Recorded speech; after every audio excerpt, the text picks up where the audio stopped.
Haleluya, silakan duduk. Saya rasa di rumah sendiri hari ini. Terima kasih. Pertama kali saya diundang ke jemaat di sini di Bandung. Agak jauh dari Papua, tapi hari ini bisa bersama-sama. Ya, suasana seperti di ibarat kami di Papua, hanya sekarang kami tukar rebana dengan break dancer. Saya memulai 37 tahun yang lalu. Tahun 77, saya dan istri baru nikah di Amerika. Dan kami punya beban misi dalam hati. Dan kami cari mana ada konsentrasi paling banyak suku yang terabaikan, yang belum dijangkau di dunia. Pada waktu itu tahun 77, Irian Jaya. 250 suku yang belum dijangkau. Jadi kami pergi ke Irian, baru nikah, seperti bulan madu di Papua. Masih bulan madu sampai sekarang. Suami istri jangan stop bulan madu. Amin. Katakan kepada istri, katakan kepada suami, mari kita tidak stop bulan madu. Kami pergi ke Papua dan kami tiba cari tahu mana ada suku yang paling terisolir. Di mana tidak ada missionaries yang mau masuk atau tidak bisa masuk. Karena moto hidup kami, saya dan istri, dari dulu sampai sekarang, kami mau buat pelayanan yang orang lain tidak mau buat. Atau tidak bisa buat. Kalau orang lain bisa buat silakan. Kami mau cari pelayanan yang orang lain tidak mau atau tidak bisa.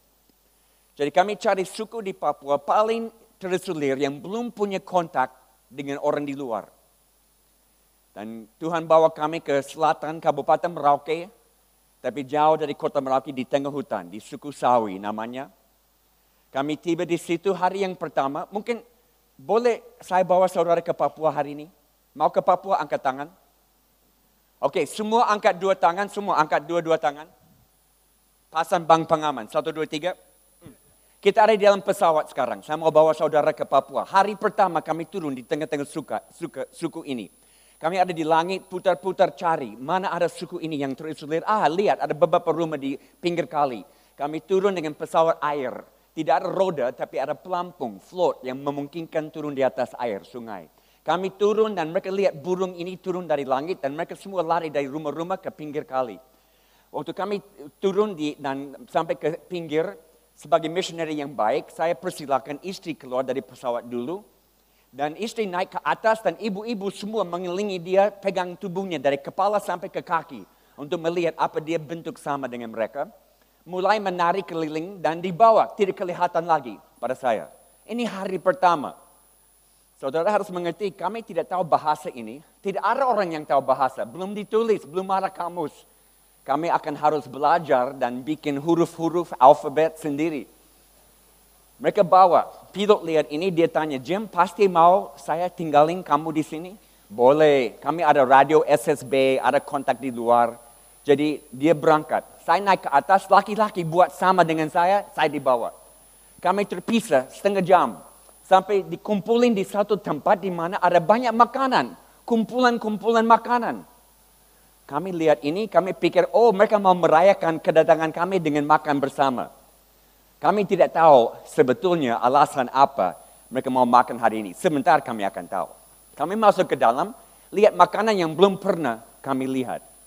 Belum pernah tahu bisa dimakan. Ada satu kumpulan yang masih bergerak.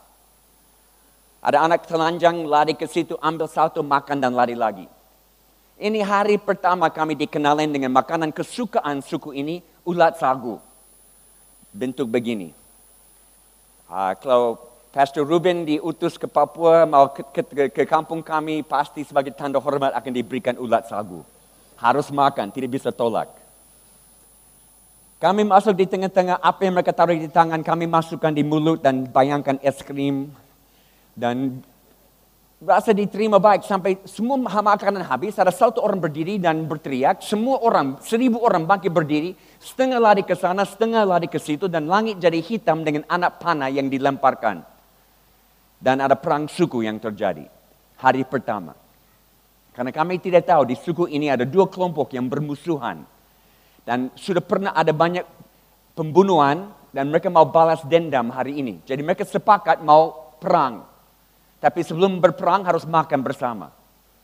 Dan mereka simpan alat-alat perang di dalam rumput tinggi keliling tempat makan ini. Busur, anak panah, tombak, kapak batu, semua.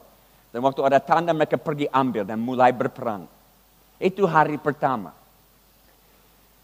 Kami pakai prinsip inkarnasi dari Filipi pasal 2. Kalau Allah bisa menjelma menjadi manusia, apalagi kami harus menjadi sama seperti mereka. Jadi istri saya tiap hari dengan ibu-ibu ke hutan cari makan, pangkul sagu. Saya dengan bapak-bapak ke hutan berburu, cari babi hutan. Dengan cara itu kami mulai tangkap bahasa ini. Sesudah 2 tahun kami cukup pandai bahasa ini. Sampai dipanggil ke rumah kepala kampung namanya Aiko.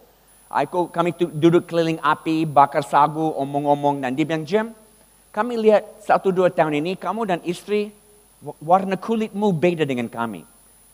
Tapi kamu hawak maidap. Hawak maidap artinya satu perut. Karena perut adalah pusat emosi mereka. Ini satu istilah keintiman yang jarang mereka pakai. Dan dia bermaksud walaupun di luar beda, di dalam kamu sama dengan kami. Karena penginjil harus diterima sebelum Injil dapat diterima. Harus punya kredibilitas. Jadi mereka terima kami tapi tidak otomatis terima Injil. Kami masuk tahun ketiga, mulai khotbah di mana-mana buat terjemahan Alkitab tapi tidak ada yang mau terima. Sampai ada lawanan dari orang yang berpengaruh, dukun-dukun di sana. Dan mereka buat satu ancaman. Kalau ada orang yang terima berita ini dari luar, kami akan bunuh dengan sihir, dengan obatan. Itu sangat menakutkan semua orang. Dan pada saat itu saya tidak bisa meyakinkan mereka lebih lagi tentang siapa Yesus. Saya berdoa satu hari, Tuhan, saya tidak bisa yakinkan masyarakat ini lebih lagi. Datang buat sesuatu untuk membuka hati mereka dengan cara yang saya tidak bisa buat. Dan saudara, Tuhan datang membuka hati mereka dengan cara yang saya tidak duga. Terjadi satu hari di tengah hutan panas, matahari ada di tengah langit siang. Dari rumah kami dengar tangisan. Duka, ada orang baru meninggal.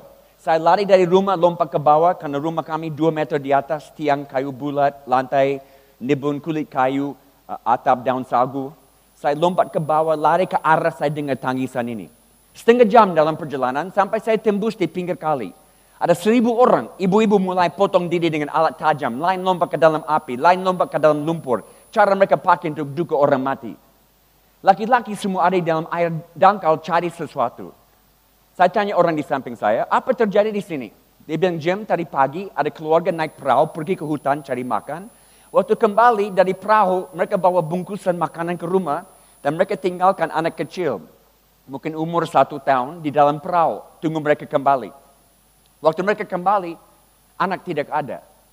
Dia sudah coba berdiri di dalam perahu dan jatuh ke dalam air. Setengah jam mereka cari tidak dapat. Karena warnanya air di sungai kami hitam karena tumbuhan yang ada di dalam. Masukkan tangan beberapa senti di bawah tidak kelihatan lagi.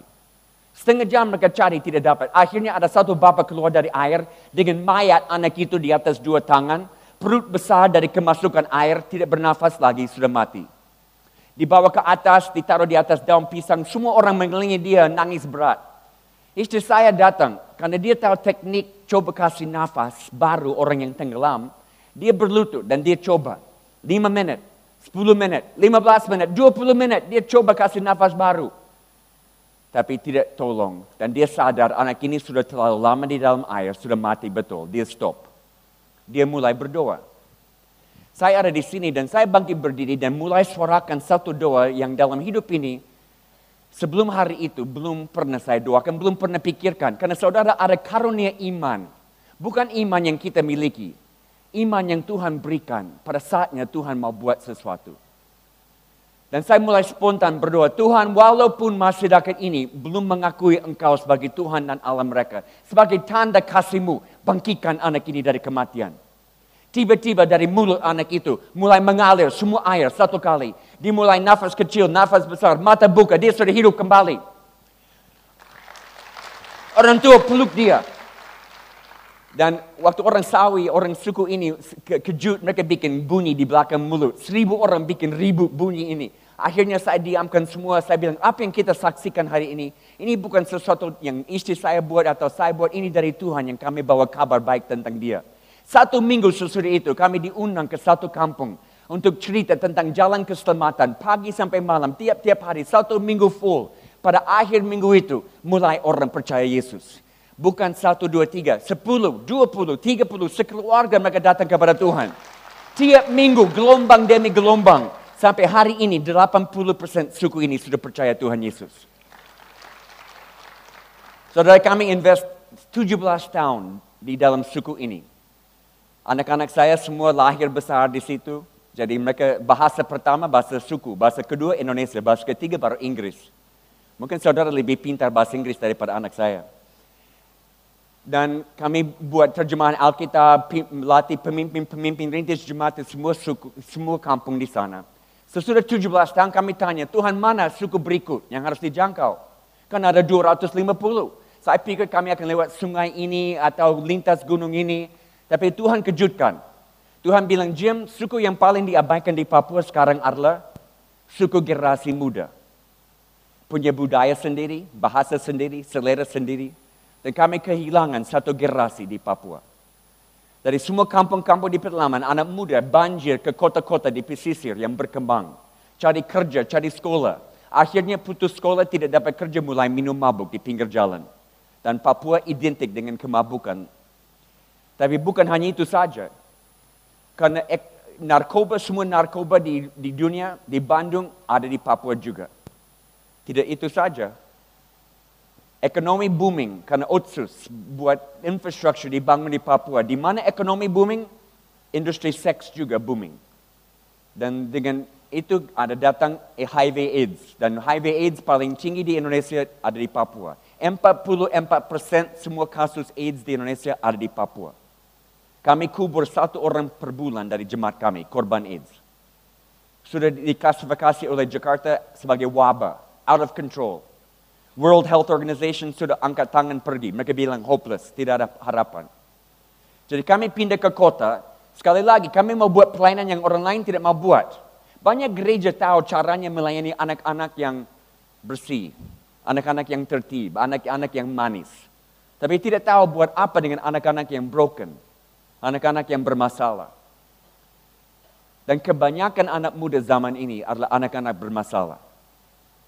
Karena mereka punya banyak stres dalam hidupnya karena keluarga-keluarga juga bermasalah, berantakan. Fenomena broken home, penceraian itu bukan barat lagi, sudah datang ke Asia. Hong Kong tahun lalu melaporkan 50% semua pernikahan di Hong Kong akhir dengan cerai. Dan itu hanya mereka yang daftar pernikahan dengan pemerintah. Banyak yang tidak daftar karena mereka tahu dalam beberapa tahun lagi akan tukar tambah.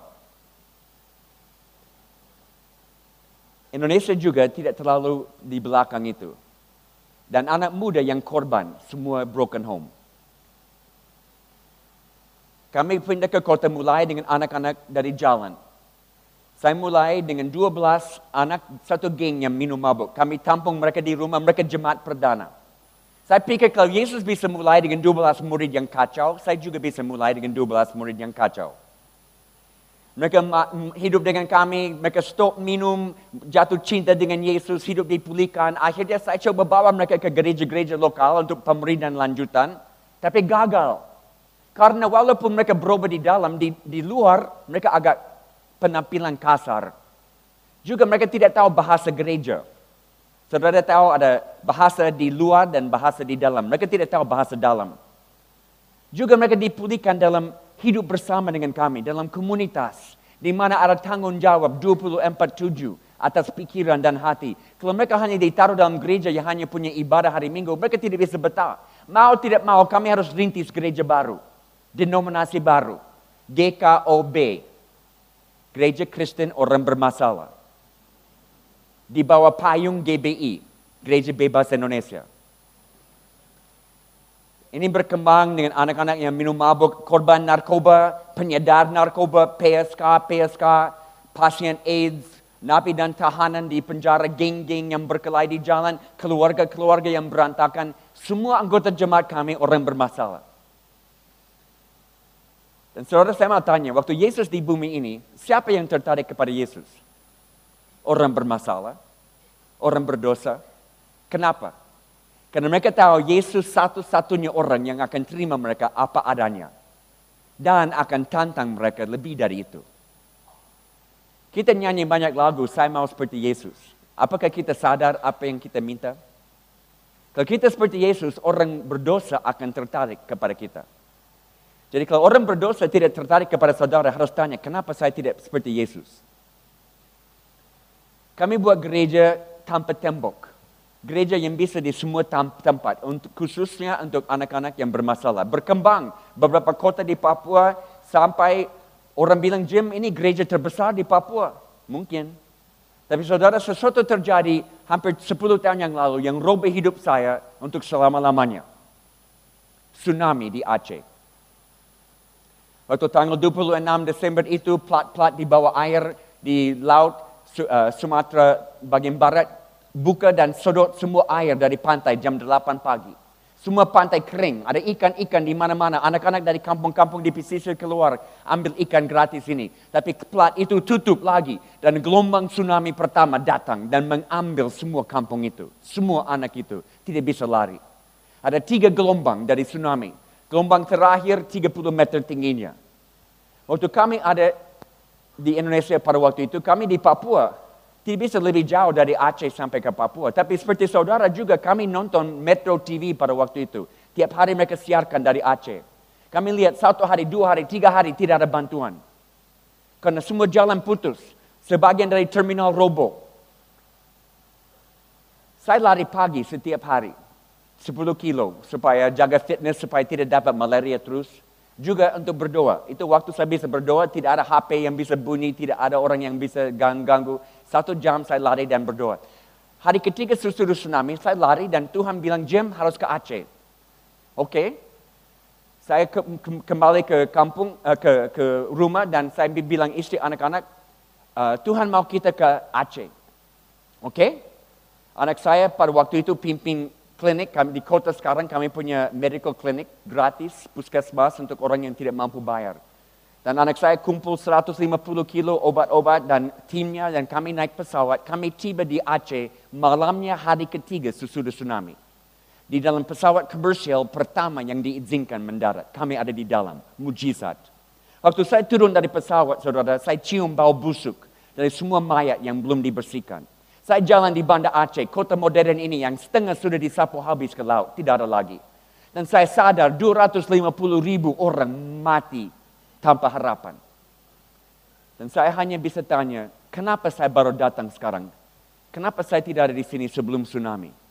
Kenapa harus ada 250.000 orang meninggal untuk menarik perhatian saya? Dan tiba-tiba pelayanan yang dianggap sukses di Papua tidak kelihatan sukses lagi dibanding dengan apa yang di Indonesia Barat. Saya terhantu, diganggu dengan ini waktu pulang ke Papua. Beberapa minggu kemudian saya naik motor. Saya tidak suka bawa mobil. Sampai hari ini saya hanya bawa motor tiap-tiap hari. Dan suatu hari saya bawa motor dan ada anak muda balap dari arah sana. Dia tidak lihat saya, mungkin dia lihat cewek-cewek di pinggir jalan. Dan dia tabrak motor saya dan motor saya dibawa beberapa meter ke sana dan saya terbang tinggi bersama Tuhan. Dan waktu saya turun dan cium asfalt, ini patah 2 tempat. Di sini dan di sini. Sekarang ini bentuk lain daripada sini. Tapi saya survive. Tapi saya tanya Tuhan, berapa banyak celaka saya bisa survive? Berapa banyak waktu saya masih punya di bumi ini? Dan saya janji Tuhan hari itu, dengan sisa hidup ini, saya tidak akan puas dengan beberapa gereja sidang jemaat yang berkembang di Papua. Boleh mata saya melihat kegerakan dari ujung Indonesia sampai ke ujung Indonesia sebelum saya tinggalkan bumi ini. Saya kumpulin 12 pemimpin pelayanan anak muda di seluruh Indonesia yang saya punya hubungan dengan mereka lewat satu ikatan jaringan namanya PPRG pada waktu itu, Gen B. Kami kumpul di Lembang sini 3 hari. Kami masuk di hutan, tidak mau orang lihat, hanya 12 pemimpin. Ini pemimpin pelayanan anak muda yang berhasil, dianggap sukses. Mereka bisa kumpulin ribuan anak muda dalam ibadah. Tapi mereka frustrasi. Hanya itu saja. Hanya kumpul dalam ibadah. Semangat-semangat, rame-rame. Hanya itu saja. Tidak ada lebih dari itu. Kami ke hutan, kami 3 hari mau mimpi dan berdoa. Itu saja, tidak ada agenda lain. Habis itu kami sepakat untuk hapuskan papan tulis. Semua yang kami tahu tentang melayani lupakan. Semua yang kami tahu tentang rintis jemaat lupakan. Kembali kepada buku pedoman, Alkitab. Bagaimana Yesus rintis jemaat? Karena saya duga kalau saya buat dengan pola Tuhan Yesus, mungkin saya akan dapat hasil Tuhan Yesus. Tapi saya bisa buat dengan pola Jim Yos, bisa dapat hasil tapi itu saja, tidak ada lebih. Jadi kami mulai kembali bagaimana Yesus buat. Dan jangan lihat kisah para rasul, itu terlambat. 12 murid bersama Yesus adalah jemaat perdana. Di mana Yesus menanam nilai-nilai di dalam murid-murid pertama yang meledak pada hari Pentakosta. Kami mau dapat nilai-nilai itu. Kami dapat satu keluar praktik 3 bulan, kembali minta tanggung jawab satu kepada yang lain. Dapat satu nilai lagi, keluar praktik 3 bulan, kembali minta tanggung jawab. Sesudah 6 bulan, saudara, mereka lihat hasil dalam pelayanan yang belum pernah mereka bayangkan. Sesudah 1 tahun, mereka mulai latih orang-orang di wilayah mereka masing-masing. Apa yang mereka belajar. Sekarang sesudah 7 tahun, kami lihat 1.400 sidang jemaat dilahirkan baru di Indonesia. Dari ujung ke ujung. Semua pertobat baru. Dan saudara, saya tidak akan tukar 7 tahun terakhir ini dengan semua sebelumnya. It's the best time of my life. Ini waktu paling indah dalam hidup saya. Dan ini yang saya mau bagi pagi ini. Satu kunci kegerakan ini. Mungkin dari Matius 9. Saya mau storytelling. Saya tidak akan buka. Tapi Matius 9 kita lihat ada Matius yang kumpul pajak. Saudara tahu pada waktu itu tidak ada KPK. Jadi Matius bisa kumpulin sebanyak yang dia mau. Dan Yesus lewat suatu hari dan dia hanya ungkapkan 2 kata kepada Matius. Ikutlah aku. Dan Matius tinggalkan semua dan ikut Yesus. Ayat berikut, Yesus di mana? Di rumah Matius, makan dengan Matius dan semua anak-anak nakal di dalam mafia pajak. Dia makan karena Yesus hanya lihat Matius sebagai pintu masuk ke dalam gengnya. Dia mau rintis jemaat di situ. Nah, ada orang gereja, ada rombongan gereja datang dan mereka mengeluh. Orang Farisi. Mereka bilang, Yesus, kenapa mau hang out dengan anak-anak nakal ini? Dan Yesus jawab, hey, ini masyarakat saya. Saya datang untuk cari orang yang hilang. Orang yang sakit yang perlu dokter, bukan orang yang sehat. Tapi itu tidak cukup. Esok hari ada datang rombongan lagi. Rombongan kedua lebih baik dari rombongan pertama. Ini murid-murid Yohanes Pembaptis. Tapi mereka mengeluh juga. Mereka bilang, Yesus, kenapa Yesus dan murid-murid tidak berpuasa? Ini pertama kali dalam firman kita sadar, Yesus larang murid-murid berpuasa. Aduh Jim, kami di GBI kuat puasa. Setiap Jumat kami doa puasa. Dan kita tahu bulan lalu banyak orang di Indonesia puasa. Tapi Yesus larang orang berpuasa. Dengan jelasin, pada waktu pengantin ada bersamamu, ini bukan waktu untuk duka. Itu bisa dibuat nanti.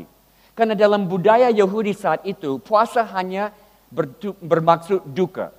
Kalau orang meninggal, maka duka kematian dengan puasa atau duka dosa dengan puasa. Dan Yesus bilang, stop yang lama supaya bisa terima yang baru. Dan kita tahu, puasa punya arti baru sekarang. Tapi harus stop yang lama untuk terima yang baru. Ini bukan transisi. Dan dia kasih ilustrasi lagi. Kalau ada anggur baru, tidak boleh isi dalam kantong kulit lama. Akan pecah, harus ada kantong kulit baru.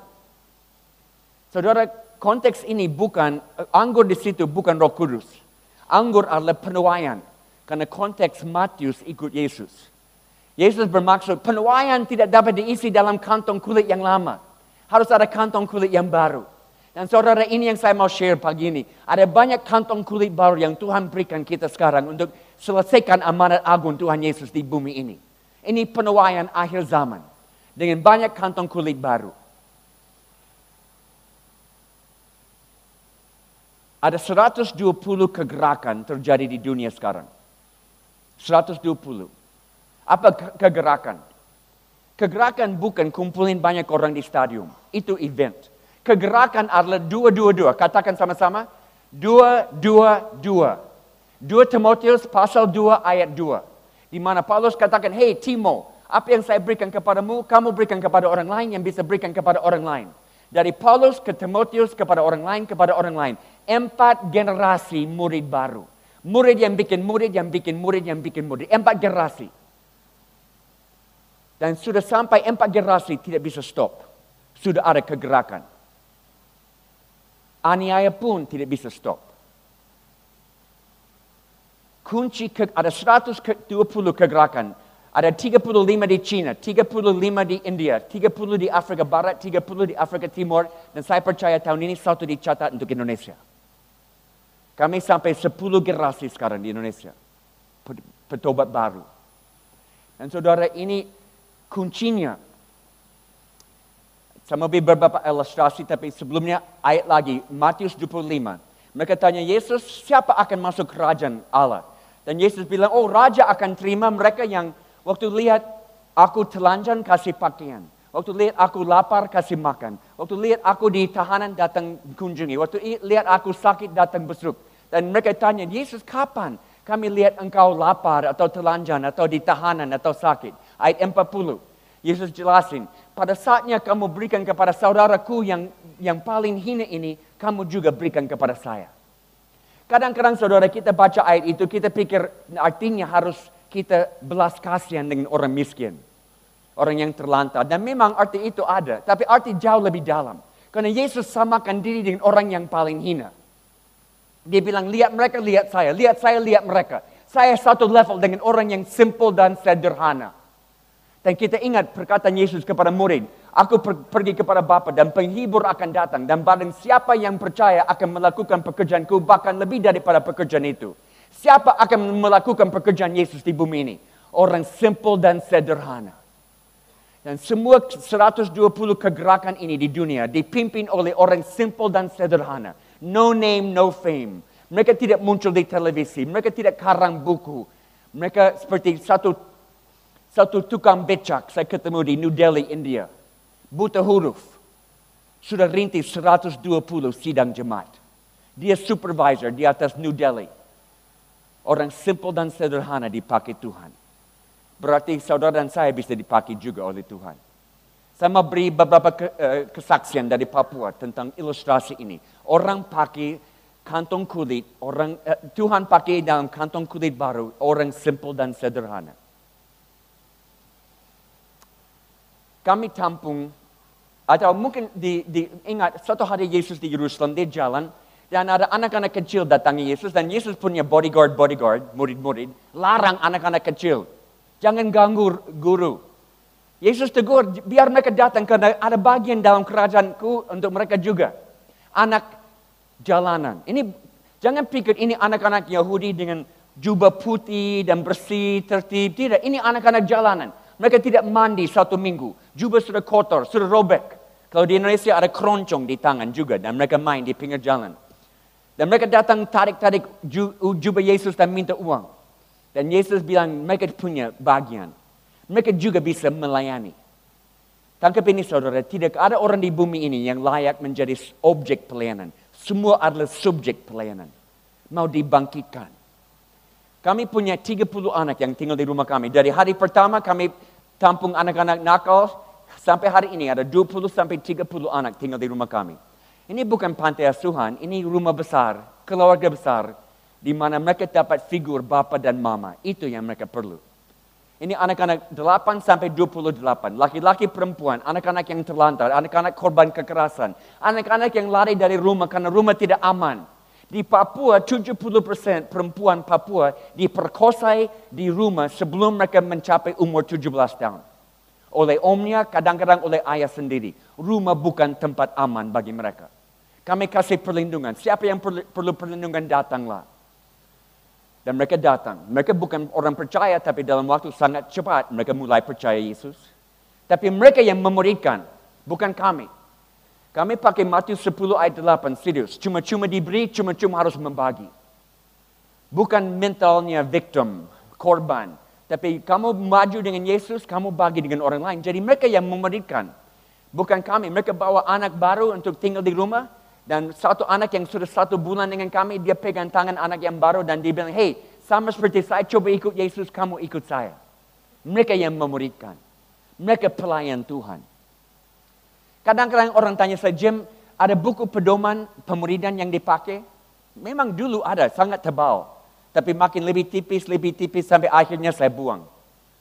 Sekarang saya muridkan dengan ayam. Di Bandung ada ayam.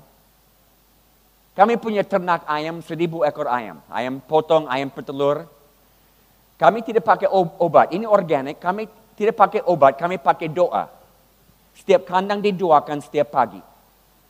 Jadi waktu kami potong ayam, anak-anak bawa ke tempat sate, ke restoran, mereka jual. Mereka bawa ayam dan mereka bersaksi, Bapak, Ibu, Daging ayam ini rasa lain daripada daging ayam lain. Tidak ada obat di dalam, ada doa di dalam. Ayam ini akan bawa berkah kepada keluargamu. Dan banyak orang beli ayam mas ini dari anak-anak kami dan dengan kesaksian mereka tentang hidup yang dipulihkan. Mereka pelayan Tuhan. Anak-anak geng-geng di jalan, mereka keluar dari geng tinggal dengan kami dipulihkan dan kami latih mereka profesi baru. Satpam. Kami punya business security terbesar di kota kami. Kami jaga airport, business, sekolah-sekolah. Ini anak-anak yang sekarang mereka jaga tempat-tempat yang dulu mereka bongkar dan curi. Dan tengah malam mereka lihat kriminal berat lewat. Oh, mereka kenal semua kriminal, itu teman-teman. Mereka tangkap dia, bawa dia ke pos satpam, injilin dia, PA dengan dia. Mereka pelayan Tuhan. Why not? Kenapa tidak? Semua orang bisa masuk dalam penuaian akhir zaman, saudara. Tuhan mau pakai semua. Ada satu lagi, Yohanes 4. Yesus lewat Samaria, Sikar, dan ada perempuan timba air siang hari karena dia tidak bisa dengan ibu-ibu yang lain, karena dia wanita pelacur. Yesus buka hati dia kembali di kampung dan dia bawa satu kampung turun, ketemu Yesus. Dan Yesus tinggal 2 hari lagi. Satu kampung dimenangkan karena wanita pelacur. Kalau bisa jadi 2000 tahun yang lalu, saya yakin masih bisa hari ini. Di Papua termasuk 5 tempat besar pelacuran di Indonesia. Bandung ada juga di dalam 5 besar. Dan 15 menit dari kami ada kota pelacuran. 400 pelacur. Dibawa, diekspor dari Surabaya, dari Jalan Doli dikirim ke Papua. Terima kasih sumbangan dari Surabaya. Beberapa tahun lalu, gereja-gereja datang palang jalan ke tempat ini. Saya lewat hari itu, saya menangis. Karena saya tahu kalau ini ditutup, wanita-wanita ini hanya akan pergi ke tempat lain dan meneruskan satu-satunya profesi yang mereka tahu. Mana ada gereja yang mau terima wanita-wanita ini di dalam gereja? Dari situ istri saya dan beberapa ibu dari Komsel mulai masuk kamar ke kamar. Bawa sedikit obat, sedikit makanan, tapi apa keperluan wanita pelacur yang nomor 1? Gambar diri. Semua harga diri dirampas dari dia karena dia hanya barang kenikmatan untuk orang lain. Jadi istri saya pakai pelayanan mendengar. Karena tidak ada orang yang mau mendengar mereka. Mereka curhat berjam-jam dan memberi harga kembali. Dan satu persatu mereka percaya Tuhan Yesus. Tapi mereka tidak bisa lari. Kalau mereka lari akan dikejar, dibunuh. Hutangnya terlalu tinggi, tidak bisa dibayar karena mereka ditipu masuk di situ. Juga mereka di dalam situ, tempat itu terlalu lama. Semua lingkup sosial yang dukung mereka ada di dalam. Mereka tidak bisa bayangkan hidup di luar. Jadi kami harus bikin lingkup sosial baru.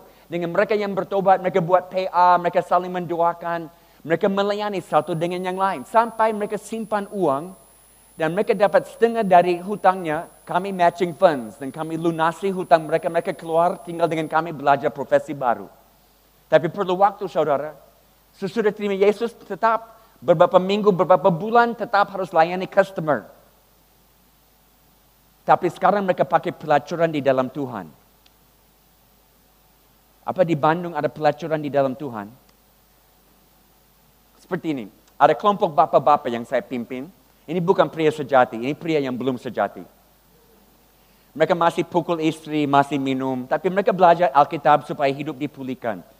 Satu malam ada bapak baru gabung. Saya tanya, Pak, dengar tentang kelompok kami dari mana? Dia sedikit malu. Dia jawab, ya saya dengar dari pelacur. Oh, saya mau dengar ini. Terus, ya minggu lalu saya masuk tempat pelacuran, masuk ke kamar dengan perempuan ini. Dan dia bicara-bicara dengan saya. Dia tanya, Bapak tidak punya istri? Saya jawab, ya saya punya istri. Dia tanya, Bapak tidak punya anak? Saya jawab, ya saya punya anak. Dia tanya, kenapa Bapak datang di sini? Kenapa tidak pulang ke istri dan anak-anak? Saya bingung, saya belum pernah dengar pelacur bicara seperti ini. Saya tanya dia, siapa yang ajar kamu bicara seperti ini? Oh, istri Jim Yost. Dia latih kami isi setengah jam dengan bicara-bicara.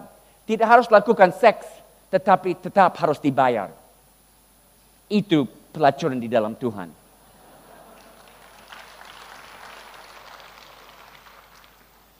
Dan malam itu, Bapak itu terima Yesus.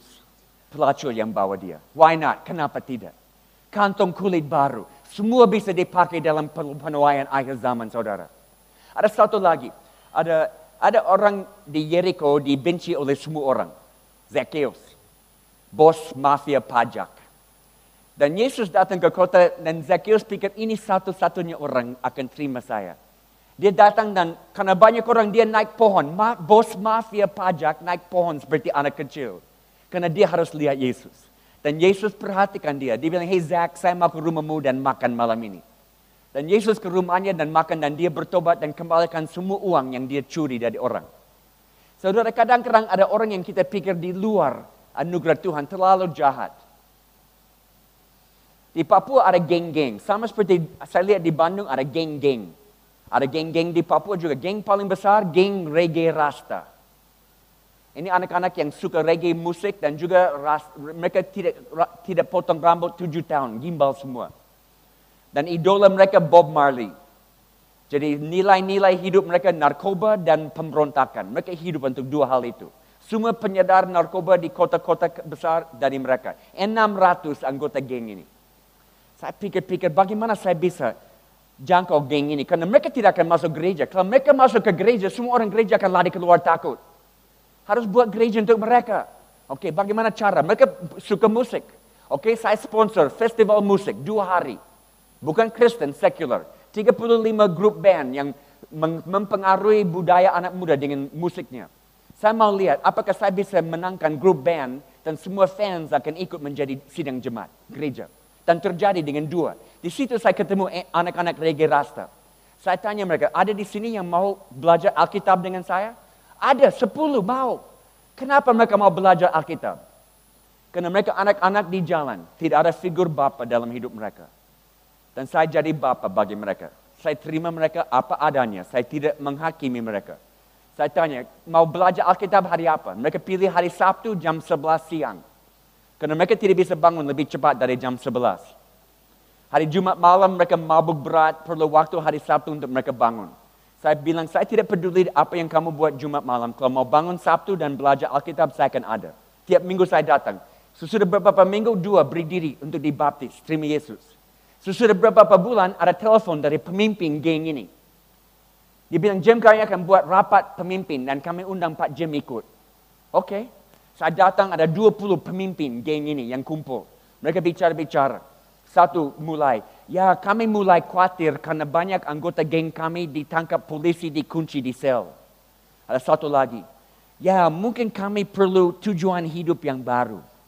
Ada satu lagi, ya kami minta Pak Jim datang malam ini karena kami mau tanya, apakah Pak Jim bisa jadi penasihat rohani kami? Mereka tidak tahu istilah gembala jemaat. Penasihat rohani. Saya bilang, sure. Dan saya mulai ajar mereka bahwa mereka diciptakan dalam gambar Allah dengan harapan dan warisan masa depan. Sesudah 1 jam itu mereka bilang, kami harus buat sesuatu berdasarkan kebenaran ini. Dan mereka putuskan, mereka akan buat konser gratis. Karena mereka semua musisi. Dan kami akan buat konser gratis di kota untuk semua anak muda. Dan kami akan buat tema anti-narkoba. Saya dengar itu, saya kejut. Saya lihat keliling, saya tahu mereka semua pemakai dan hampir semua penyedar narkoba. Dan mereka mau buat temanya anti-narkoba. Dalam hati saya senyum. Terima kasih Tuhan. Ini seperti anak kecil yang belajar berjalan. Dan mereka belajar berjalan menuju kepada Yesus. Dan munculnya gereja khusus untuk mereka. Why not? Kenapa tidak? Satu contoh terakhir. Yesus ada di Yerusalem, dia di Bait Allah, dan waktu dia keluar dari Bait Allah, ada kotak persembahan Bait Allah, dan banyak orang masukkan uang, dan satu ibu janda lewat, dan dia masukkan uang. Dia masukkan 2 koin. Yesus lihat itu, dia panggil murid-murid, hey guys, datang, ini waktu sekolah, saya mau ajar sesuatu. Lihat ibu ini, dia kasih masuk lebih banyak daripada semua orang. Tapi murid-murid Yesus agak slow, mereka tidak tangkap. Yesus, ada banyak pengusaha di sini yang kasih duit besar. Ini hanya 2 koin. Dan Yesus jelaskan, dia berikan semua yang dia punya. Berarti dia berikan lebih besar.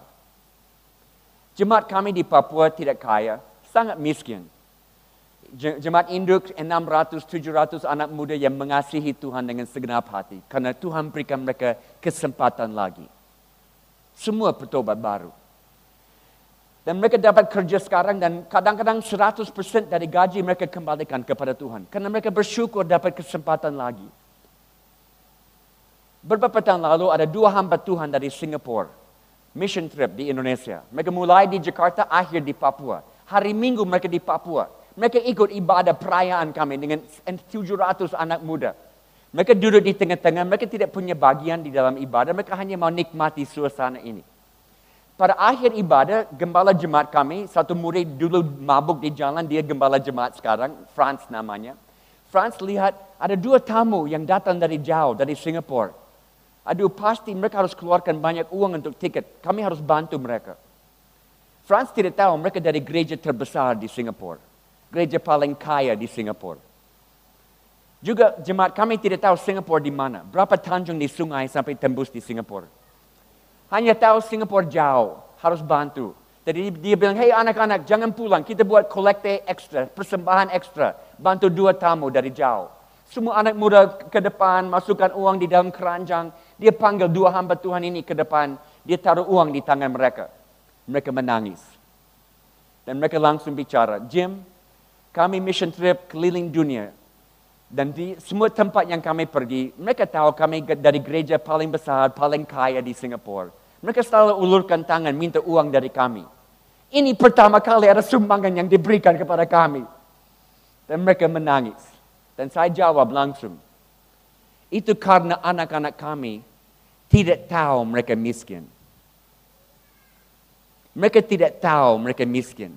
Miskin bukan di sini, miskin di sini. Mereka tidak tahu mereka miskin. Tuhan pakai orang miskin. Orang yang simple dan sederhana dalam penginjilan akhir zaman ini, saudara. Saya pergi ke Kuba, buat pelatihan misi di Kuba, missionaries. Saya latih banyak missionaries di Kuba. Kuba negara komunis, gereja di bawah tanah, rahasia, tidak kelihatan. Satu malam ada 200 yang kumpul di satu tempat rahasia, saya layani. Pada akhirnya 3 pemimpin lari ke depan responi firman sebelum yang lain. Saya sangat terharu, saya mau bicara dengan mereka. Habis ibadah itu saya sangat ingat sampai hari ini. Satu orang, Roberto namanya. Roberto bilang, Jim, saya penginjil. Saya suka rintis jemaat. Tapi dokter baru bilang saya punya penyakit. Penyakit kanker. Kanker prostat. Dan dokter vonis saya 6 bulan. Dan saya akan meninggal. Dan saya janji Tuhan. Dengan setiap bulan yang Tuhan berikan saya akan rintis satu sidang jemaat lagi. Saudara, itu beberapa tahun yang lalu. Roberto masih hidup sampai hari ini. Dan saya percaya Tuhan perpanjang hidup dia. Karena setiap bulan dia berintis sidang jemaat lagi. Dia samakan tujuan hidup dia dengan tujuan Tuhan. Saya akhir dengan contoh dari hero saya. Siapa hero saya? Anak saya. Karena saya tahu anak-anak saya akan melebihi pelayanan saya. Amy, anak pertama, lahir besar di Papua, di pedalaman. Dia ikut mama dalam pelayanan medis waktu kecil. Umur 12 tahun, dia bantu ibu-ibu melahirkan. Dia berikan suntik, dia pasang tulang yang patah, dia jahit kulit yang terbelah dari perang suku. Umur 12 tahun. Akhirnya dia kuliah medis di Amerika supaya bisa dapat teori yang sesuai dengan praktek yang dia sudah tahu. Dan dia kembali dan dia tangani klinik gratis yang kami buat untuk semua orang yang tidak mampu bayar di Papua. Klinik bersalin, klinik TBC, klinik HIV AIDS, laboratorium periksa darah, semua lengkap. Amy luar biasa, pagi sampai malam, 100 pasien setiap hari. Dia ke rumah-rumah, kunjungi orang juga di rumah dibuka, hati dibuka, mereka terima Yesus, banyak. Satu hari ada hamba Tuhan dari luar, dia di rumah kami menginap dan dia berbicara dengan Amy di dapur. Saya ada di kamar samping, saya dengar dari jauh. Dia tanya, Amy, kalau kamu punya cek, bisa isi angka uang berapa banyak yang kamu mau? Apa mimpimu? Apa impianmu yang kamu mau buat? Amy agak kaget dengan pertanyaan itu, karena belum pernah ada orang tanya. Dan dia langsung jawab, saya sedang buat impianku. Saya buat mimpiku sekarang. Saya tidak tunggu banyak uang. Saya tidak tunggu banyak perhatian orang. Saya tidak tunggu banyak pujian. Saya hanya dengar suara Tuhan. Apa yang diminta saya lakukan. Saya buat mimpiku sekarang. Itu saya mau pesan hari ini, saudara. Mari kita samakan mimpi kita dengan mimpi Tuhan untuk kota Bandung. Samakan impian kita dengan impian Tuhan. Samakan tujuan hidup ini dengan tujuan Tuhan. Dan lihat kegerakan terjadi di kota Bandung. Kalau ada kegerakan di China, di India, di Afrika, apakah Tuhan mengasihi mereka lebih dari kita? Tuhan pilih kasih? Tidak. Kalau terjadi di satu tempat, pasti Tuhan mau di semua tempat, termasuk Bandung. Mari kita berdoa. Tuhan, saat ini kami merendahkan diri di depan-Mu. Bukan suara Jim Yost yang didengar lagi, tapi suara Tuhan. Bicara kepada kami, apa pesan-Mu bagi kami masing-masing? Apa yang kami harus lakukan hari ini berdasarkan kebenaran ini? Terima kasih Tuhan, Engkau mau bawa kami ke dalam penuaian akhir zaman. Kami semua bisa dipakai oleh tangan kuat-Mu. Bukan karena kami jago, tapi karena kami setia untuk ikut panggilan-Mu. Jadi Tuhan, kami beri diri hari ini, pakailah kami. Utuslah kami. Hari ini biar ada tanda-tanda terobosan dalam hidup ini. Kerajaan-Mu datang ke Bandung. Kehendak-Mu dijadikan di tempat ini. Dalam nama Yesus, kami kunci berkat ini. Kami kunci firman ini dan tidak ada satu kuasa yang bisa rampas ini dari kami. Kami janji Tuhan, kami akan jalan di dalam firman ini. Haleluya. Amin.